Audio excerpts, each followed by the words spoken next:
Let's talk about the Nile River and why Egypt and Ethiopia have been fighting over it. The problem is this dam being built in Ethiopia.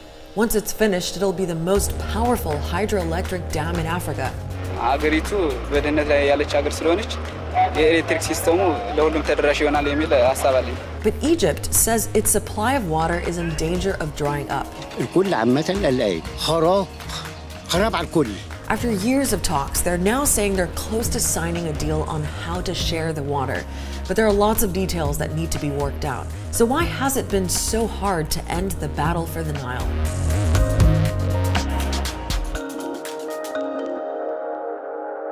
Its official name is the Grand Ethiopian Renaissance Dam, and it's huge. When they're done building it, the reservoir will be bigger than Greater London and cover almost 1,700 square kilometers. It's pretty much the largest project the government has ever embarked upon. The original cost of it was around $5 billion.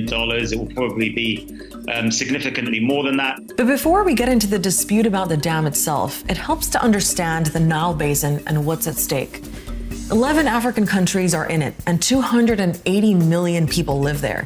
The Nile is also, fun fact, the only major river that runs south to north. One of the river's tributaries, the Blue Nile, starts off in Lake Tana in Ethiopia and converges with the White Nile in Sudan's capital, Khartoum. From there, the Nile flows downstream to Egypt.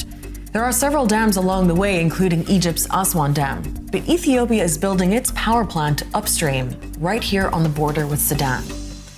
Now, as the name Renaissance suggests, this dam is supposed to revive Ethiopia's economy. It'll provide electricity to millions of Ethiopians. And that's big, because right now more than 2/3 of the population aren't connected to the grid. That's about 75 million people. Over several years, it will produce 6,000 megawatts. Ethiopia's current generating capacity is only 4,000 megawatts. So this dam is also going to generate more power for Ethiopia than it needs, meaning it can export electricity. That's all very good news for Ethiopia. But if you ask Egypt, this dam will be catastrophic. The Nile has been at the center of Egyptian life for millennia. An entire ancient civilization was built around it and relied on the river for transport and irrigation. And that's still the case today. The country relies on the Nile for almost all of its water. It's a rain-starved, largely desert country. So obviously, any potential interruption to the flow of the Nile is justifiably of huge concern for Egypt.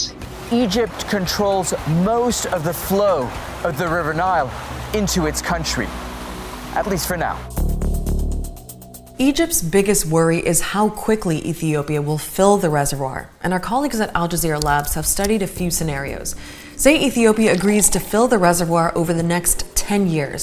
AJ Labs says that would cut Egypt's water supply by 14% and destroy 18% of its farmland. If Ethiopia fills the dam more quickly, say over 7 years, 1/3 of Egypt's farmland would be lost, and a 5-year window would destroy half of that land.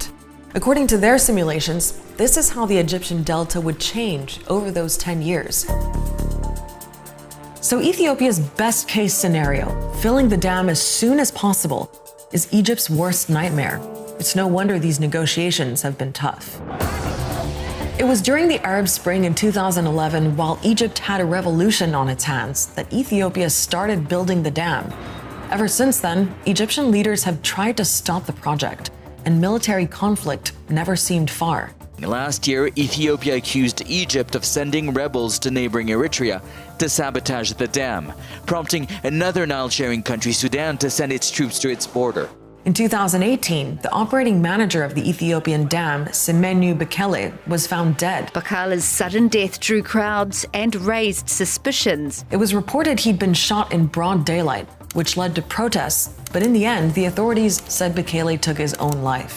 In 2019, Ethiopia's Prime Minister Abiy Ahmed even said no force could stop Ethiopia from building a dam. If there's a need to go to war, we could get millions readied. If some could fire a missile, others could use bombs. This is ultimately an age-old debate about who owns the Nile. In 1929, Egypt signed a treaty with Britain, a colonial power in Africa at the time, that basically guarantees its access to the Nile and gave Egypt a veto over construction projects on the river. But Ethiopia didn't sign that treaty.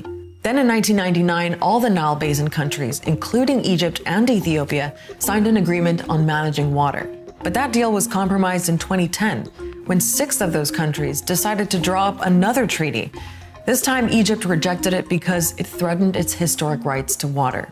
Egypt's concern that if it moves into a new treaty governing the Nile Basin, then it will be left short of water resources, and also its control over the situation will be massively reduced. And as far as Sudan goes, it's sort of caught in the middle.